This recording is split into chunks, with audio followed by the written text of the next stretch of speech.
Est-il possible de pardonner une trahison? Et si c'est possible, quel type de trahison? Et si ce n'est pas le cas, comment faire face à la trahison? L'exclure de votre vie ou vous venger? Et est-il possible de justifier la méchanceté sous le couvert de l'amour? Antoine s'est marié assez tard, elle avait déjà 29 ans. Elle n'avait jamais été mariée auparavant et n'avait jamais eu d'enfant. Elle a rencontré Liam à l'âge de 19 ans et est tombée amoureuse une fois pour toutes. Ils avaient une très belle relation, toutes ses amies étaient jalouses. Mais les parents d'Antoinette étaient catégoriquement opposés à leur relation, et encore moins à un mariage. En effet, la famille d'Antoinette était très riche et influente, tandis que Liam n'était qu'un type ordinaire issu d'une famille moyenne. Ses parents ont fait possession sur Antoinette, la forçant à renoncer à son amant, mais elle est quand même sortie secrètement avec lui. Et puis une chose terrible est arrivée, Liam a été accusé d'un article grave et envoyé en prison. Antoinette ne pouvait pas croire que son amant était capable d'un acte aussi terrible. Il ne ferait pas de mal à une mouche, mais tout le monde, de tous les côtés, lui assurait le contraire. Au début, elle lui a écrit à la colonie pénitentiaire, mais il n'a pas répondu. Et Antoinette a perdu tout espoir de communication, d'autant plus qu'il a été condamné à 15 ans de prison. Ses parents ont jubilé, ils lui ont dit que c'était normal. Ils avaient d'abord compris que tout finirait comme ça, qu'il avait écrit sur son front qui il l'était vraiment. Et seul son ami d'enfance, Elliot, soutenait Antoinette et doutait de la culpabilité de Liam. Ne t'inquiète pas, l'essentiel est que vous le croyez, et ce que les autres disent n'est pas du tout important.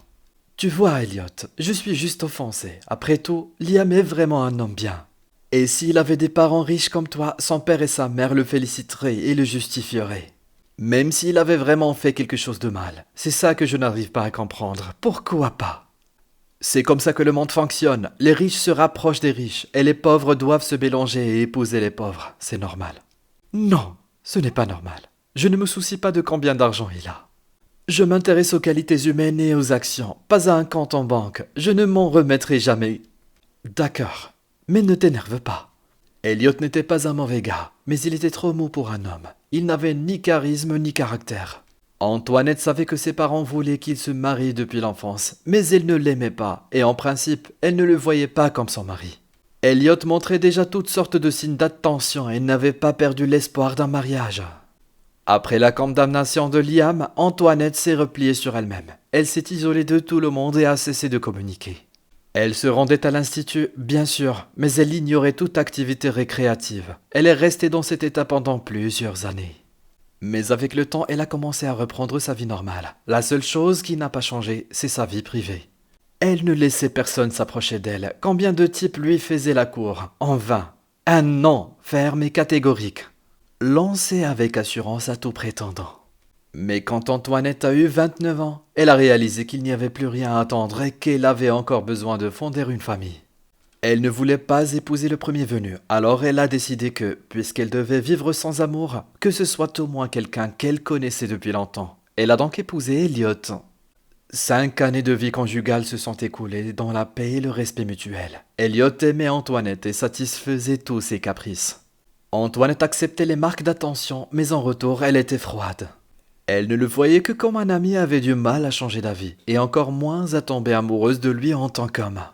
Antoinette voyait qu'Elliot était en colère, mais elle ne pouvait rien y faire. Avant le mariage, elle lui a dit franchement: « Je suis une femme seule et j'aime un seul homme. Si tu es prête à m'accepter avec mon bagage, je t'épouserai, sinon, non. » Elliot accepta, mais il espérait qu'avec le temps, il pourrait gagner le cœur d'Antoinette. Mais hélas, rien n'y fit.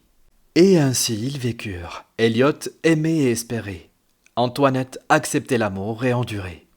Antoinette se rendait au magasin pour faire des courses. En chemin, elle aperçoit son amie et décide d'avoir une petite conversation avec elle. Elle est sortie de la voiture et s'est approchée de Caroline. Caroline, salut, ça fait longtemps que ça dure. Antoinette, salut, c'est bon de te voir, répond joyeusement son amie. Et toi, comment vas-tu? Bien en fait. Et toi, comment vas-tu? Tu es pressé? Que dirais-tu d'une tasse de café? Oui, je suis libre ce soir, alors on peut en prendre deux, sourit Caroline. Ils sont entrés dans le café le plus proche et se sont assis à une table. Au début, la conversation ne portait sur rien. Qui vit, ce qu'il fait, la famille, les enfants. Et tu n'as jamais eu le bébé de Elliot? Demanda Caroline. Non, je ne peux pas. Et je ne veux pas. Il ne m'attire pas en tant qu'homme, même si je suis sûr qu'il serait un bon père.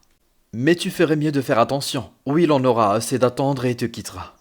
Il ne le fera pas. Nos familles sont si étroitement liées et maintenant les sociétés ont fusionné. Donc on pourrait dire que nous sommes comme des jumeaux conjoints. Tu ne travailles pas? Non, pourquoi je devrais? Pourquoi aurais-je besoin d'autant d'argent? J'ai pensé à ouvrir mon propre magasin ou salon, mais je n'ai pas encore décidé. Et toi alors? Comment se passe ta vie de famille? C'est différent. Antoinette semble tout avoir, mais il manque quelque chose. Le beau-père m'a aidé à passer le premier concours cette année, et l'appartement et la voiture, et nous avons même acheté une dacha pas loin de la mer. Mais toujours un peu vide à l'intérieur. On ne peut pas se marier à la volée. Rien de bon ne vient sans amour. Elle s'est soudain arrêtée à regarder Antoinette. Je suis désolé, je sais que vous êtes dans la même situation. Voyons, Caroline, j'ai pris cette décision moi-même. Je n'avais pas le choix. Je ne suis pas d'accord avec toi, il y a toujours un choix, et tu en avais un aussi. Avec tes ressources financières, tu aurais pu ne jamais te marier et vivre pour ton propre plaisir. Vous auriez pu avoir un amant et vivre. Pourquoi avez-vous signé pour ça? Honnêtement, je ne sais même pas pourquoi j'ai signé. Mon père a insisté sur le fait que Elliot vous aimait et vous attendait, et que vous lui faisiez perdre la tête. Qu'est-ce que vous faisiez à lui faire perdre la tête? Tu as dit honnêtement que tu ne l'aimais pas. Caroline a arrêté de parler et a fixé son ami. Tu ne sais rien de Liam? Antoinette a même tressailli à la mention de son homme. Non, cela fait plus d'un an que je lui ai écrit, mais je n'ai pas reçu la moindre réponse. Je ne sais pas pourquoi il m'en voulait. Je ne croyais pas qu'il était coupable, et je ne le crois pas maintenant. Et s'il m'avait répondu, je l'aurais attendu pendant ces 15 années. Et puis Antoinette a compris. Attends. Il devrait donc être sorti cette année déjà. Antoinette a même changé de visage. C'était comme si elle rayonnait de l'intérieur. Caroline regarda son amie et fut surprise d'un changement aussi instantané. Tu veux le voir? Bien sûr que je veux. Mais tu sais qu'il n'a pas changé au fil des ans. Pas du tout. Je m'en fiche pour être honnête. Je veux le regarder et lui demander pourquoi il m'a quitté. Pourquoi? Je sais, j'aimerais te demander la même chose si j'étais toi. Le téléphone de Caroline a sonné. Elle a répondu, a changé de visage et a dit à quelqu'un « Ok, j'arrive tout de suite ». Et puis elle s'est tournée vers son ami. C'est le seul jour de congé et c'est gâché. Je dois aller au travail tout de suite. Ils ont perdu quelque chose là-bas, comme d'habitude. Je suis désolé, je dois y aller. C'était sympa de parler avec toi. Appelle-moi, ne t'absente pas si longtemps. Oui, bien sûr, cours. Je ne manquerai pas de t'appeler. Ne disparais pas non plus. Caroline s'est enfuie et Antoinette est restée assise là, toute seule. Elle a regardé autour d'elle et a soudain pensé « Je devrais aussi ouvrir un café confortable et accueillant. » Exactement, nous devrions parler à Elliot. Après avoir réglé l'addition, Antoinette est montée dans la voiture et s'est rendue au bureau de la société. Antoinette était très enthousiaste à l'idée du café. Il lui semblait qu'elle pourrait ainsi se distraire de son quotidien gris et des mêmes pensées grises. Antoinette entre dans la salle de réception. La secrétaire n'est pas là et elle s'apprête à entrer dans le bureau de Elliot quand soudain elle entend son mari parler au téléphone.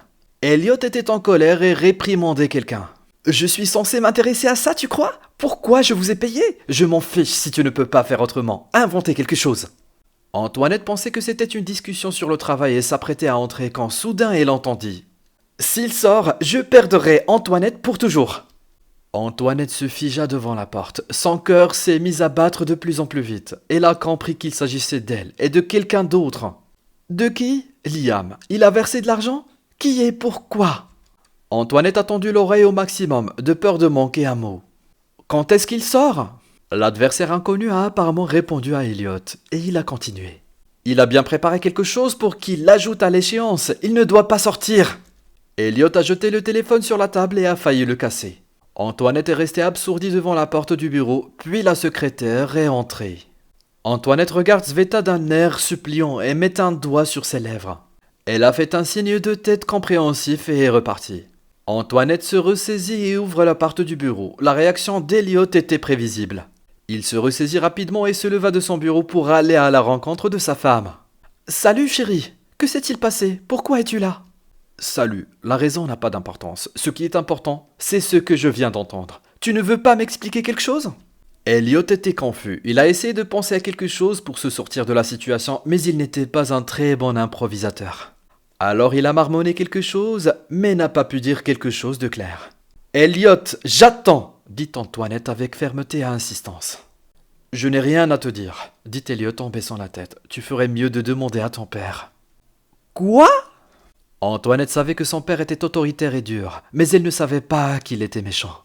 Vous voulez dire que mon père sait quelque chose? Il sait quelque chose, c'est lui qui a planifié et organisé tout ça.